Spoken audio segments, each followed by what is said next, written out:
The battlefield was quiet, too quiet for a place that had just swallowed thousands of lives. Smoke drifted in long, gray ribbons over the shattered plains of Voron 6. The final, desperate choke point between the unstoppable Dominion forces and the last surviving pocket of human resistance. Young Commander Roltek of the Dominion stepped over twisted metal and scorched stone, his pulse blade humming a low, menacing tune at his side. He had been told this would be easy. The briefing had been clear. Humans were cornered, exhausted, and critically low on ammunition. This was supposed to be his first real victory, a clean one. A quick, efficient mop-up operation to add to his service record. But war, he was beginning to learn, rarely followed the neat lines of a battle plan. And then he found him, the last survivor. An ancient alien warrior sat slumped against a ruined gun emplacement. His armor was a tapestry of warcraft, burned and covered in a strange, intricate pattern of white chalk markings. Roltek recognized them, immediately human symbols. The old warrior's chest rose and fell slowly, stubbornly, a final act of defiance against the inevitable. "Identify yourself," Roltek ordered, his voice sharp and authoritative, cutting through the silence. The old alien chuckled, a dry rattling sound like stones grinding together. "I am Keller of the Shirun, last of my unit." He paused, his gaze fixing on Roltek with an unnerving intensity. "And you, Dominion child, you are far too young to understand the storm you've just walked into." Roltek frowned. The Shirun were legendary mercenaries.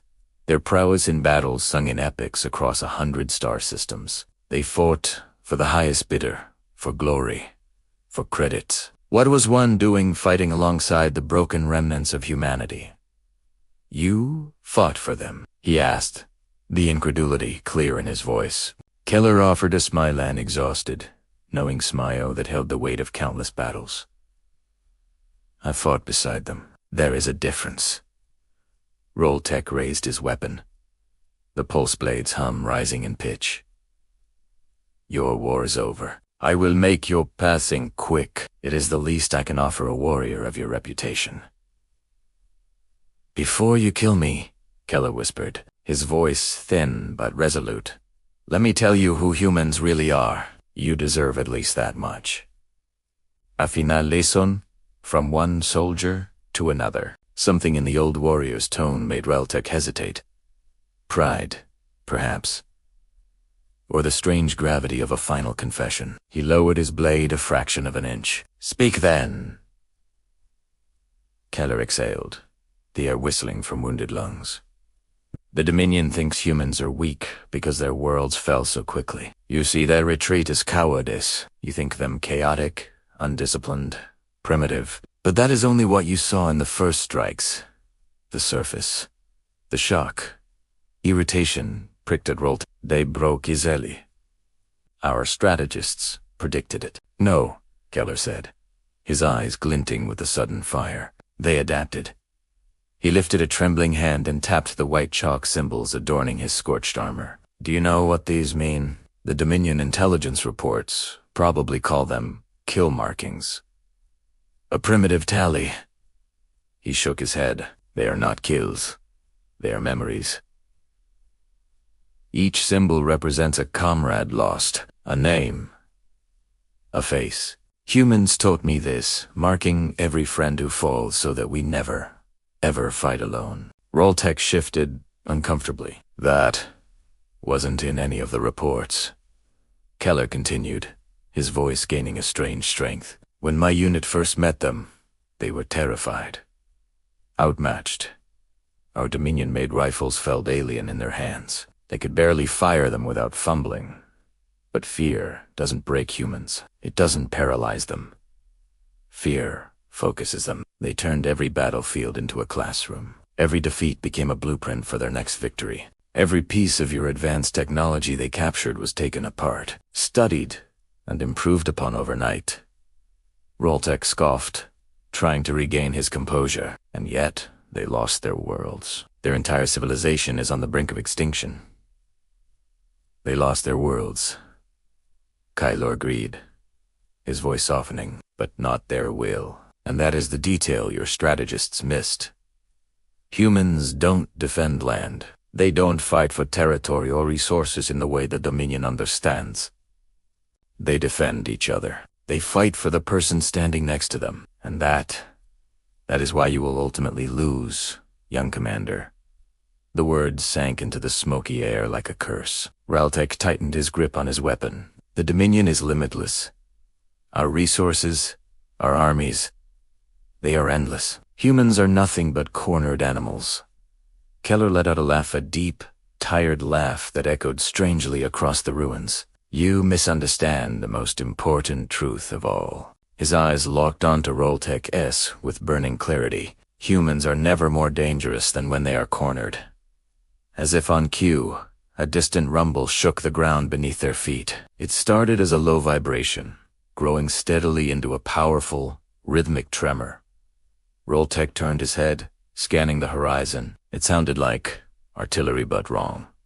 Too fast, too precise, too organized for a rooted enemy. Keller nodded toward the horizon, a flicker of pride in his weary eyes. I sent a signal before you arrived. They knew you were coming. They were just waiting for you to get close enough. He took a slow breath.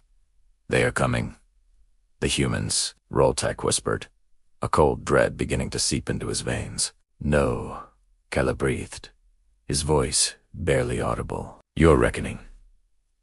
And then the sky lit up. From the cliffs beyond the valley, a swarm of human dropships burst from camouflaged canyons, their engines screaming a defiant war cry. These weren't the sleek, elegant cruisers that Dominion strategists mocked in their briefings. These ships were monsters of necessity patched together with scavenged plating, reinforced with raw, industrial steel, scarred and ugly and beautiful in their sheer, stubborn refusal to die. But they flew like they were alive, weaving through the panicked hail of Dominion anti-air fire with an impossible, almost predatory instinct. Roltek watched in frozen shock as the ships landed, deploying troops with a terrifying, practiced formation. These weren't soldiers in pristine, identical armor. These were humans in mismatched gear, wielding weapons that looked like they'd been built in a scrapyard.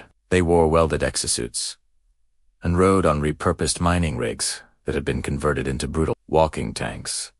Improvised, brutal, and devastatingly efficient. They hit the Dominion line not like a wave, but like a tidal wave made of fire and steel. They didn't just break the line, they shattered it, their raw, unified battle cries shaking the very ground. Keller closed his eyes, a peaceful expression settling on his face. Humans don't fight clean. They don't fight by the rules you wrote.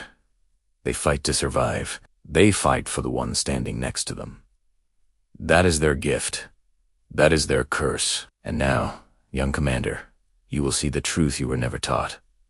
Roltek stumbled backward, his mind reeling as the human forces surged like wildfire through his ranks. He saw his disciplined, orderly soldiers break and flee in pure panic before the sheer ferocity of the human. He turned back to Keller, his voice a choked whisper. You lied. You said you were the last of your unit.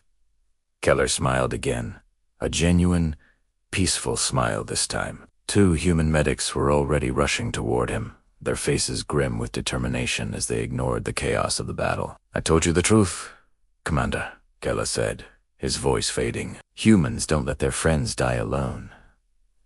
As the medics began working on the old warrior and his own soldiers were rooted from the field, Roltek finally understood the terrifying reality.